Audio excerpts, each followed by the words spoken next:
오늘 하나님 말씀은 시편 69편 19절부터 36절 말씀입니다. 주께서 나의 비방과 수치와 능욕을 아시나이다.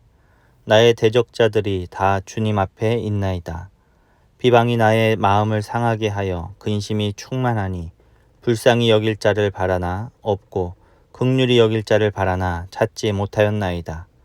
그들이 쓸개를 나의 음식물로 주며 목마를 때에는 초를 마시게 하였사오니 그들의 밥상이 올무가 되게 하시며 그들의 평안이 덫이 되게 하소서. 그들의 눈이 어두워 보지 못하게 하시며 그들의 허리가 항상 떨리게 하소서. 주의 분노를 그들의 위에 부으시며 주의 맹렬하신 노가 그들에게 미치게 하소서. 그들의 거처가 황폐하게 하시며 그들의 장막에 사는 자가 없게 하소서. 무릇 그들이 주께서 치신 자를 핍박하며 주께서 상하게 하신 자의 슬픔을 말하였사오니 그들의 죄악에 죄악을 더하사 주의 공의에 들어오지 못하게 하소서.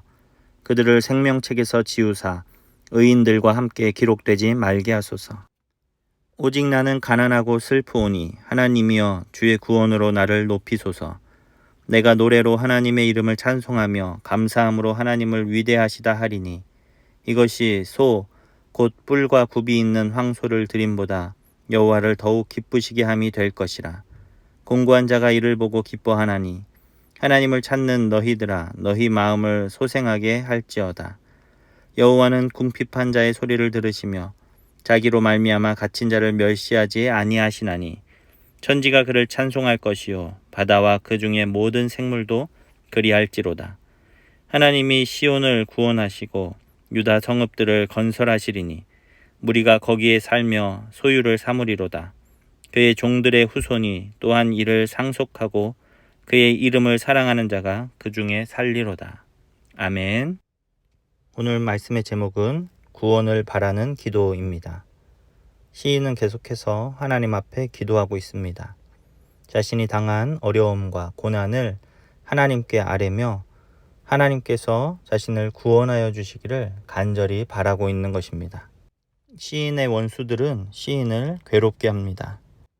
21절 말씀에 보면 그들이 쓸개를 나의 음식물로 주며 목마를 때에는 초를 마시게 하였사오니 라고 말합니다. 이것은 시인이 고통을 겪을 때 그들이 더욱 그 고통을 더하게 한다라는 의미가 됩니다. 힘들고 외로울 때 누군가가 나의 친구가 되어 주어서 나를 격려해주고 위로해준다면 얼마나 힘이 나겠습니까? 그런데 이 시인은 그 힘들고 어려운 순간에 이 시인의 대적들로부터 핍박과 조롱을 당하고 있는 상황입니다. 그래서 시인은 22절부터 28절의 말씀을 통해 하나님 앞에 그 대적들을 고발하며 그들에게 하나님의 저주가 임하기를 기도하고 있습니다. 그런데 그 내용이 상당히 무섭습니다. 우리는 이 말씀을 읽으면서 이런 기도를 하는 것이 합당한가라는 질문을 하게 됩니다.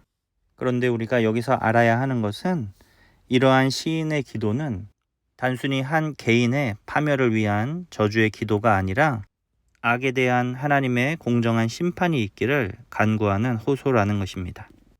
이 시의 표제는 다윗의 시라고 되어 있습니다. 다윗과 관련이 있는 시라는 것이죠. 다른 성경을 통해서 다윗의 삶을 보면 이것에 대해서 잘 알 수 있습니다. 다윗은 자신의 원수인 사울을 개인적으로 보복하거나 해치지 않았습니다. 모든 판결을 하나님께 맡기고 하나님께 기도할 뿐이었습니다. 하나님께서 의로운 재판장이 되어주셔서 이 문제를 해결해 주시기를 바라고 있었다라는 것입니다. 오늘의 시도 마찬가지입니다. 오늘의 시인은 단순히 한 개인의 파멸을 바라는 것이 아니라 악에 대한 공정한 심판이 있기를 하나님께 호소하고 있다라는 것입니다. 오늘의 시는 하나님의 백성들이 이 땅에서 억울한 일을 당할 때 어떠한 자세로 기도해야 되는지를 우리에게 말해줍니다. 미움과 분노로 기도할 것이 아니라 공의로우신 하나님께서 모든 것을 공평하게 판결해 주시기를 바라는 그 기도가 우리에게 있어야 한다라는 것입니다. 하나님의 통치가 이 땅에 임할 때 우리는 하나님의 놀라운 구원을 경험하게 되는 것입니다. 시인은 29절부터 하나님의 구원을 간절히 바라며 기도하고 있습니다. 시인은 자신이 가난하고 슬프다라고 고백하면서 하나님만 바라고 있는 것입니다. 하나님은 이런 시인의 기도를 들으시고 그를 구원해 주실 것이며 시인은 구원의 하나님을 찬양하게 될 것입니다. 이러한 찬양은 그 어떤 제사보다 하나님을 기쁘시게 하는 예배가 될 것이다 라고 시인은 그렇게 또 노래하고 있습니다. 우리도 이 땅을 살 때 여러 가지 고난과 어려움을 당하게 됩니다. 이미 시작되었지만 아직 완성되지 않은 하나님의 나라를 우리가 살아갈 때 여러 가지 고난과 환난을 우리는 마주하게 된다라는 것이죠. 이럴 때 우리도 이 시인과 같이 하나님을 향한 구원의 기도를 드려야 될 줄로 믿습니다. 하나님의 공정한 통치가 이 땅 가운데 임하도록, 그래서 하나님의 백성들이 하나님의 은혜와 자비하심으로 돌보심을 받고 모든 사단의 세력은 무너질 수 있도록 우리가 기도해야 한다는 것입니다. 사랑하는 우리 성도 여러분, 함께 하나님께 기도하여 하나님의 놀라운 응답을 경험하는 우리 좋은 교회가 될 수 있기를 간절히 바랍니다. 하나님은 하나님의 백성들의 기도를 들어주십니다. 우리의 기도를 들어주실 것입니다. 우리 하나님께서 능력의 손으로, 하나님의 공의로운 손으로 이 땅을 통치해 주실 것입니다. 우리가 그 하나님을 바라보며 믿음으로 나아가는 저와 여러분 될 수 있기를 간절히 원합니다. 기도하겠습니다. 하나님, 오늘 우리가 하나님의 인자하심과 자비하심을 힘입어 하나님 앞에 간절히 기도합니다. 이 땅의 모든 악의 세력이 무너지게 하시고 하나님의 통치가 온전히 세워지게 하여 주시옵소서.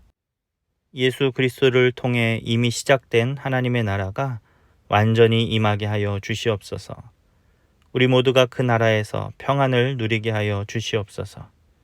하나님의 구원을 간절히 바라오니 주여 우리를 도와주시옵소서. 감사드리며 예수님의 이름으로 기도합니다. 아멘.